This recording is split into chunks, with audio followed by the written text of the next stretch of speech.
नमस्कार शेतकरी मित्रांनो, डीबी फार्मर फ्रेंड या यूट्यूब चॅनलवर मी ज्ञानेश्वर काळे आपल्या सगळ्यांचं सहर्ष स्वागत आहे। आज 7 फेब्रुवारी 2024 विषय भावाचाच। भरपूरशा शेतकऱ्यांनी सांगितलं होतं की दर 8 दिवसाला आम्हाला भावाचे अपडेट देत राहा। तर आज आपण भावाविषयी अपडेट देणार आहोत आणि परिस्थिती काय आहे आणि कशी राहणार आहे याबद्दल एक अंदाज पुन्हा एकदा सांगतो मी तुम्हाला। एक अंदाज पर चर्चा आपण इथे करणार आहोत। तर शेतकरी मित्रांनाही आम्हाला हे असेल की तुम्ही आमच्या व्हिडिओमध्ये सहभागी व्हा, म्हणजे तुम्ही कमेंट करून सांगत जा की असं आहे तो म्हणजे एक चर्चा होते, जेणेकरून म्हणजे आमचा अंदाज कुठे चुकत असेल तर तुमचा आम्हाला फायदा होईल। काही शेतकरी अनुभवी त्यांनाही माहिती असतात। आम्ही हे जो अंदाज देतो हे व्यापारी, स्टॉकर आणि मंडीतला एक अंदाज घेऊन तुम्हाला एक अंदाज देत असतो। तर शेतकरी मित्रांनो, एक मागील 2-4 दिवसापासून एक 100-200 रुपये किंवा 300 रुपयापर्यंत भाव तुटले असे चर्चा सगळीकडे आहे आणि काही व्यापाऱ्यांनी आता सौदे थांबवून दिलेले आहे। तर त्याचं प्रमुख कारण असं आहे की थोडं आता गरमटही वाढलं होतं आणि भरपूरशा व्यापाऱ्यांनी याच्या अगोदर जे ते भरपूरसे सौदे घेऊन ठेवले होते आणि त्यांनी एकदम जो माल काढला आणि तो मार्केटला गेला, तर मार्केटला एकदम अद्रक विकला जात नाही, तर भरपूरशा स्टॉकरकडे ती अद्रक पडून असते। मग ते भाव जो असतो मंडीमधला बाजार भाव असतो त्याच्यावरती थोडा दबाव येतो, त्याच्यामुळे थोडे बाजार मागे पुढे होतात। हे शेअर मार्केट सारखंच आहे, माल अवेलेबल असेल तर मग ते मार्केटवर उठाव कमी झाला की 1-2 रुपयाने भाव पडतात। त्याला घाबरून जायचं कारण नाही, तुम्हाला अजिबात घाबरायचं नाहीये। दरवर्षी अशी पोझिशन येते। तुम्ही जर कधी अभ्यास केला, जानेवारी संपली आणि फेब्रुवारी लागली, उन्हाळ्याची चाहूल जशी जशी चालू होईल तसे तसे व्यापारी असेल, काही मंडीतले काही लोक असतील, हे शेतकऱ्यांना घाबरण्याचं प्रामुख्याने काम करतात। ते त्यांना सांगतात की आता जास्त गरमट झालेलं आहे, उष्णता जास्त वाढलेली आहे, अद्रकीचं खाण्याचं प्रमाण कमी झालेलं आहे, अद्रकीला आता भाव पडणार आहे, तुम्ही प्लॉट देऊन टाका। आम्ही कुठल्याही शेतकऱ्यांना प्लॉट थांबवण्याचा सल्ला देत नाहीये, पण बाजार भाव याच्यापेक्षाही कमी होतील असाही तरी काही अंदाज नाहीये की बाजार भाव हे खेळते राहतील। आम्ही पहिलेही सांगितलेलं आहे। आणि मार्च मध्ये ज्यावेळेस भाव वाढतील, कशामुळे वाढतील ते बियाण्याचं ज्यावेळेस सीझन चालू होईल तर भरपूरसे शेतकरी बियाण्याचे आदल बदल करत असतात। म्हणजे आता जे मार्केट स्तब्ध झालेलं आहे, तर बियाण्यासाठी आमचा छत्रपती संभाजीनगरचा जिल्हा जो असेल हा प्रामुख्याने पूर्ण महाराष्ट्रामध्ये फेमस आहे। तर इथनं भरपूरसे सांगली, सातारा, इव्हन आता हैदराबादचे काही फोन आम्हाला आले होते, त्यांनाही बियाणं आपल्याकडचं पाहिजे होतं। आमच्या युट्यूब चॅनलवरती भरपूरशा शेतकऱ्यांची कमेंट बी होती की तुम्ही हिंदीमध्ये व्हिडिओ बनवत राहा, म्हणजे एमपीतला काही भाग आहे, ऑलरेडी आमचे एमपीतले काही शेतकरी मित्र आहेत, तेही आमच्याकडून सल्ला घेत राहतात। तेही सांगतात की बियाणं जे तुमच्या पट्ट्यातलं आम्हाला घ्यायचं आहे, म्हणजे बियाण्याच्या टायमाला थोडी मार्केटमध्ये मुवमेंट वाढते आणि त्यामुळे बियाण्याचे भाव जे 1000-1500 रुपयांनी प्लस होतील। तर शेतकरी मित्रांना घाबरून जायचं नाही। 8000 पर्यंत मार्च मध्ये भाव राहतील, 8-8.5-8 पर्यंत भाव खेळते राहतील। आणि त्यावेळेस हे जे बाजार आहे हे कमीत कमी साधारणतः 7-8-10 दिवस आता कमी राहतील। मागच्या व्हिडिओमध्ये सांगितल्याप्रमाणे पाण्याचा प्रामुख्याने यामध्ये मेजर रोल झालेला आहे। भरपूरशा भागामध्ये मागचा जो पाणी पडला होता अवकाळी, त्यावेळेस पाणी आलं होतं आणि ते पुन्हा पाणी आता संपलेलं आहे। तर अशा वेळेस शेतकरी काय करताय, जोनी तो शेतकरी म्हणतोय की आम्हाला आता प्लॉट देऊन टाकायचा आहे। ज्या शेतकऱ्याकडे 3 एकर आहे ते म्हणतात आम्हाला 1.5 एकर कमी करायचंय, कोणी फक्त म्हणतं की आम्हाला बियाणे पुरतच पाणी आता पुरतंय। तर अशामुळे काय झालं, मार्केटमध्ये एकदम आवक जास्तीची वाढून गेली आणि व्यापाऱ्यांनी पहिले सौदे घेऊन ठेवले होते आणि तो माल मार्केटमध्ये आहे त्या स्थितीमध्ये आता आहे। भरपूरसे व्यापारी असतील, भरपूरसे जे मंडीतले व्यापारी असतील किंवा मोठे व्यापारी असतील ठोकचे, ते आता शेतकऱ्यांना सांगता की इथून पुढे आता रमजानी चालू होईल, भाव थोडे कमीच राहतील। तर शेतकरी मित्रांनो, घाबरून जायचं नाही आपल्याला। भाव काही म्हणावं तसे पडणार नाही, तुमचे 6.5 ते 7.5च्या दरम्यान भाव खेळते राहतील, म्हणजे राहतील। मालाच्या क्वालिटीहून ते भाव ठरवले जातील। हा एक माझा अंदाज आहे। तुम्हाला काय वाटतं याबद्दल तुम्ही नक्की कमेंट करून सांगत राहा, जेणेकरून आपली चर्चा होईल। माझा हा व्हिडिओ म्हणजे मी काही कुठला मोठा तत्वज्ञानी नाही, यामध्ये आम्ही एक अंदाज वर्तवत असतो आणि शेतकऱ्यालाही खूप मोठं काही माहित असतं। मी जे काही शिकलेलो आहे ते फक्त शेतकऱ्याकडनं शिकलेलो आहे।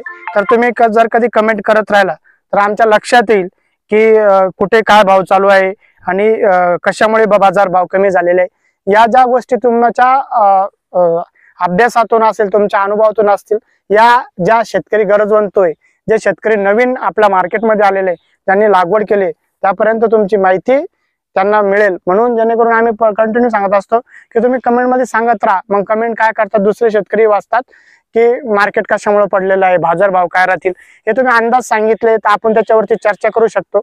चर्चेतून जे विषय हाताळले जातात त्याच्यावरतून आपल्याला आणखी चांगले जे चित्र आहे ते स्पष्ट होतं जे अनुभवी शेतकरी असतील, नवीन शेतकरी असतील, नवीन युवा वर्ग असतील, यांनी जर कधी आम्हाला कमेंट मध्ये सांगितलं की असं असं आहे, तर आम्ही तुमचं नक्की आम्हीही त्या विषयाकडे आम्हाला हे होतं. मागच सांगितल्याप्रमाणे शेतकरी सगळ्यांचा हे गुरु आहे, त्याच्याकडनं शिकण्यासारखं भरपूर काही असतं. आणि आम्ही जे काही शिकलो ते फक्त शेतकऱ्यांकडनं शिकलेलो आहे. त्यांच्या अनुभवातून आम्ही ज्या गोष्टी आत्मसात करतो त्याचा आम्हाला 100% फायदा झालेला आहे. बाजारभाव काय असतील काय नाही याबद्दल आपण तर चर्चा करत राहणार आहे. पुन्हा एकदा एक छोटा मुद्दा आपण इथे ऍड करणार आहोत. भरपूरशा शेतकऱ्यांनी आता 1-1.5-2 महिन्यापासून अद्रकीला काहीच दिले नाही, फक्त पाणी देत आहे. तर आम्ही अशामध्ये तुम्हाला शिफारस करू की आता तुम्ही त्यांना एखादं बुरशीनाशक द्यायचंय. आता अशा अवस्थेमध्ये भरपूरशा दिवसापासून मुळावरती स्ट्रेस येतो आणि आता जो पाला आहे आता सुप्त अवस्थेमध्ये आपले अद्रक जाणार आहे. तर जिथे काही बॅक्टेरियाचा असेल, हार्मफुल बॅक्टेरिया असतील, काही बुरशीजन्य प्रादुर्भाव तिथं होऊ शकतो का, अशा वेळेस तुम्ही एखादं चांगल्या प्रकारे बाजारातून बुरशीनाशक घेऊन त्याला सोडू शकता. तर बुरशीनाशकच सोडायचं, कीटकनाशक भरपूरसे शेतकरी सांगतील, पण कीटकनाशक भेटलं तर सोडा, पण कीटकनाशक कंपल्सरी नाही. पण बुरशीनाशक तुम्ही चांगल्या कंपनीचं सोडू शकता. कार्बेंडाझोम प्लस मेन्कोजेब असेल किंवा थायपोनेट मिथाइल असेल, रोको असेल, एलियट असेल किंवा त्यापेक्षाही एखादं चांगलं बुरशीनाशक तुम्हाला भेटत असेल तर तुमच्या अभ्यासातून ज्या बुरशीनाशकचे तुम्हाला चांगले रिझल्ट येतात अशा बुरशीनाशक तुम्हाला सोडणं गरजेचं आहे.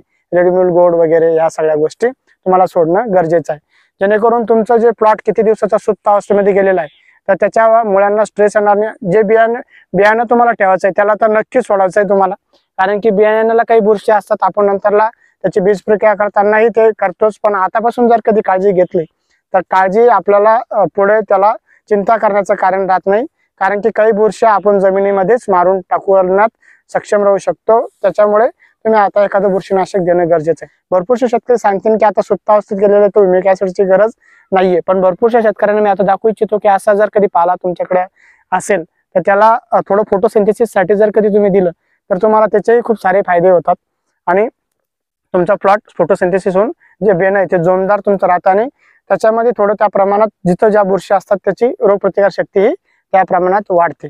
तर शेतकरी मित्रांनो, आपण आता 7 फेब्रुवारी 2024 हा एक अंदाज दिला होता.